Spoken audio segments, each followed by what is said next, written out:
భగవద్గీతలోని మొదటి అధ్యాయంలోని 24వ శ్లోకము. ఏవముక్తో ఋషికేశో గూఢాకేశన భారత సేనయోరో భయోర్మధ్యే స్థాపయిత్వా రథోత్తమం. సంజయుడు ఈ విధంగా అన్నాడు. ఏమని? ఓ భరతవంశీయుడా, అర్జునుని చేయి ఆ విధముగా సంబోధింపబడిన వాడై శ్రీకృష్ణ భగవానుడు ఉత్తమమైన రథమును ఇరు పక్షములకు చెందిన సేనల నడుమ నిలిపెను. 25వ శ్లోకము. భీష్మద్రోణ ప్రముఖతః సర్వేషాం చ మహీక్షితాం ఉవాచ పార్థ పశ్యైతాన్ సమచేతాన్ కురు నితి.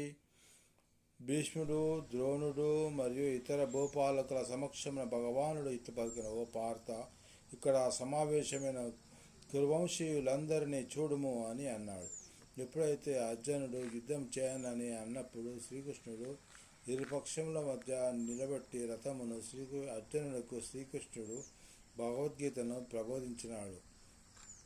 ఇది ఒక మత గ్రంథము కాదు, ఇది మానవులందరికీ ఉపయోగపడే ఒక గొప్పనైన మానవ విజ్ఞాన శాస్త్ర బుక్ ఇది. దీన్ని చదవడం వల్ల మనకు మనశ్శాంతి లభిస్తుంది, జ్ఞానం లభిస్తుంది, జీవితానికి అర్థము లభిస్తుంది. భగవద్గీత చదవడము ఆరోగ్యదాయకం, మానసిక ఆరోగ్యాన్ని చేకూర్చుతుంది. కాబట్టి మీరు ప్రతిరోజు భగవద్గీతను వినండి, షేర్ చేయండి, లైక్ చేయండి, సబ్స్క్రైబ్ చేయండి. భగవద్గీతలో శ్రీకృష్ణుడు ఏ విధంగా ద్వాపరయుగ అంతరంలో కలియుగం వచ్చే ముందు ఈ యొక్క భగవద్గీతను ప్రబోధించినాడు.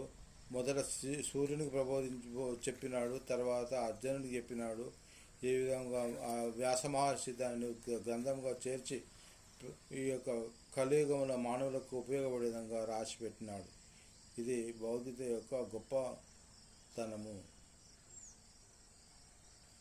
షేర్ చేయండి, లైక్ చేయండి, సబ్స్క్రైబ్ చేయండి.